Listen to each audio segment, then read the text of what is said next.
Bismillahirrahmanirrahim. Assalamualaikum warahmatullahi wabarakatuh. Perkenalkan, nama saya Vander Raina Devon Hutapea.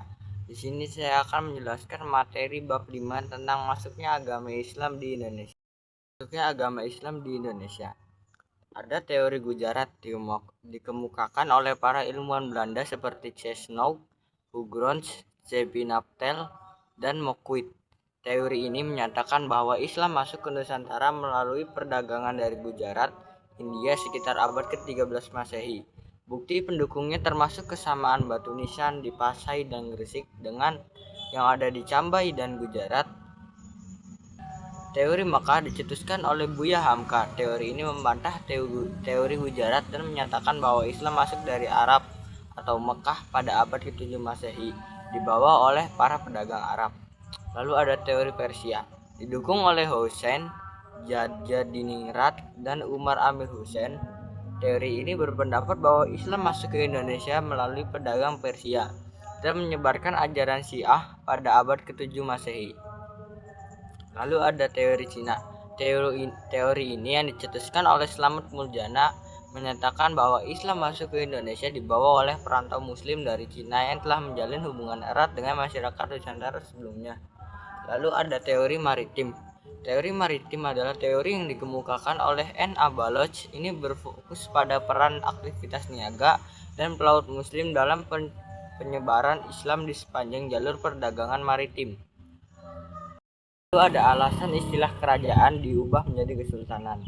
Istilah kerajaan diubah menjadi kesultanan karena pengaruh masuknya agama Islam, di mana pemimpinnya menggunakan gelar sultan yang mencerminkan penerapan prinsip-prinsip Islam dalam struktur pemerintahan. Penjelasannya, pada masa perkembangan agama Islam di Indonesia, struktur politik mengalami perubahan yang signifikan. Istilah kerajaan yang umumnya yang berakar pada tradisi Hindu-Buddha digantikan oleh kesultanan. Perubahan ini bukan sekadar pergantian nama, melainkan juga mencakup penerapan prinsip-prinsip Islam ke dalam sistem peradilan dan pemerintahan. Pemimpin dari entitas politik baru ini tidak lagi disebut raja atau gelar sejenisnya, melainkan sultan, sebuah gelar yang berasal dari bahasa Arab dan mengacu pada penguasa Muslim.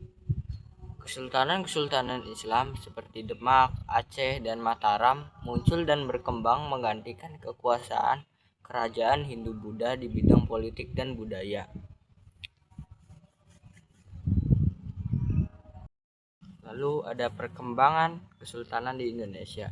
Pada masa perkembangan agama Islam, pertanyaan tersebut adalah judul atau topik bahasan mengenai sejarah perkembangan kesultanan di Indonesia, khususnya pada masa perkembangan agama Islam. Topik ini mencakup bahasan tentang berbagai kerajaan atau kesultanan Islam yang berdiri di Nusantara, seperti Kesultanan Samudra Pasai yang didirikan pada abad ke-13. Perkembangan Islam di Asia Tenggara melalui 3 fase. Salah satunya adalah fase berdirinya kerajaan-kerajaan Islam dan beberapa kesultanan yang berdiri pada masa itu, antara lain Kesultanan Pareurelak, Kesultanan Malaka, Kesultanan Cirebon, dan Kesultanan Demak. Tokoh penyebar ajaran Islam di Indonesia. Wali Songo. Wali Songo adalah sebutan untuk 9 tokoh ulama yang sangat berperan penting dalam penyebaran agama Islam di Indonesia, khususnya di Pulau Jawa. Metode dakwah mereka yang bijak dan terstruktur membuat Islam dapat diterima secara luas oleh masyarakat pada saat itu. Sultan Malik Al-Saleh adalah pendiri dan sultan pertama Kesultanan Samudra Pasai. Sultan Alauddin Riayat Shah adalah Sultan Aceh yang berperan dalam penyebaran Islam di wilayah Sumatera. Sultan Alauddin adalah Raja Goa pertama yang memeluk Islam dan menyebarkan Islam di Sulawesi dan Maluku.